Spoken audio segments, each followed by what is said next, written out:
कानपुर भारतीय दलित पैंथर के आह्वान पर आज अंबेडकर जयंती के पावन पर्व पर विशाल जन सैलाब उमड़ा। बाबा साहब डॉक्टर भीमराव अंबेडकर का 134वां जन्मोत्सव बड़े ही हर्षोल्लास और धूमधाम से मनाया गया।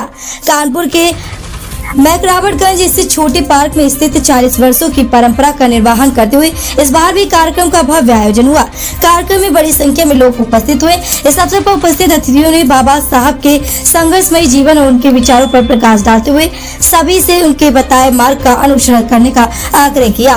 कार्यक्रम में मुख्य अतिथि शामिल हुए उत्तर प्रदेश सरकार के पूर्व कैबिनेट मंत्री स्वामी प्रसाद मौर्य ने अम्बेडकर जयंती की शुभकामनाएं देते हुए केंद्र व राज्य सरकार पर जमकर निशाना साधा। उन्होंने कहा कि बीजेपी सरकार लगातार संविधान के साथ खिलवाड़ कर रही है और उसे खत्म करने की कोशिश में लगी है। उन्होंने सरकार पर धर्म के नाम पर लोगों को बांटने और वोट बैंक की राजनीति करने का आरोप भी लगाया।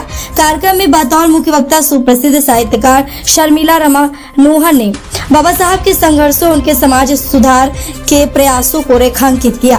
उन्होंने कहा कि बाबा साहब ने न केवल दलितों बल्कि पूरे समाज को समानता शिक्षा अधिकारों की दिशा दिखाई। उन्होंने कहा कि आजादी से पहले समाज में अस्पृश्यता और छुआछूत अपने चरम पर थी, परंतु डॉक्टर अंबेडकर ने संविधान के माध्यम से सभी को समानता का अवसर प्रदान किया। कि डॉक्टर अंबेडकर मर गए क्योंकि मैंने इस देश को भारतीय संविधान दिया है। जब तक भारतीय संविधान रहेगा तब तक डॉक्टर अंबेडकर जिंदा रहेंगे, ये बाबा साहब ने कहा था। और आज आजादी के 75 साल गुजर जाने के बावजूद भी यथार्थवादी ताकतें भारतीय संविधान को बदलने के नापाक इरादे पाले हुए हैं। अगर कहीं 400 के पार का नारा कामयाब हो गया होता तो आज भारतीय संविधान नहीं होता और बाबा साहब के किए किराए पर पानी फेरने में कामयाब हो जाते। लेकिन मिशन के सिपाहियों की देन है कि 400 के पार की सत्ता देखने वाले को बैसाखी पे लाके खड़ा कर दिया और भारतीय संविधान को बचा लिया। भारतीय संविधान आज है हमारे पास, लेकिन उसके बावजूद भी खिसियानी बिल्ली खंभानों से जब भारतीय संविधान नहीं बदल पाए तो अब संविधान की व्यवस्था के साथ छेड़छाड़ कर रहे हैं। बाबा साहब डॉक्टर अंबेडकर ने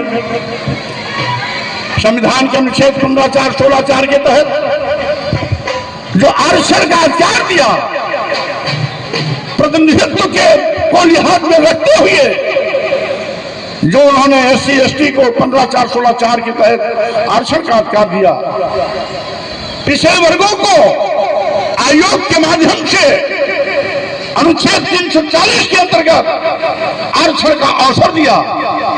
आज सत्ता में बैठे हुए लोग उस आरक्षण को शून्य और निष्प्रभावी कर रहे हैं। सरकारी नौकरियों की भर्ती बंद, इसका मतलब आरक्षण बंद। और यदि कहीं हो भी रहा है तो बड़े पैमाने पर हेरफेर। 69,000 शिक्षकों की भर्ती में 18,000 आरक्षित वर्ग के चयनित अभ्यर्थियों को हाई कोर्ट, सुप्रीम कोर्ट के आदेश के बावजूद भी अभी तक नियुक्ति पत्र नहीं मिला। यही नहीं, बिना किसी विज्ञापन के उत्तर प्रदेश के सभी मेडिकल कॉलेजों, मेडिकल विश्वविद्यालयों में professor, reader, assistant, associate professor और असिस्टेंट प्रोफेसर के पदों पर केवल सामान्य वर्ग के लोगों से भर दिया गया। आज अभी शर्मिला जी कह रही थी कि भारतीय संविधान मानव गरिमा, अखंडता यानी एकता और साथ ही साथ भेदभाव न हो, इस बात को सुनिश्चित करता है।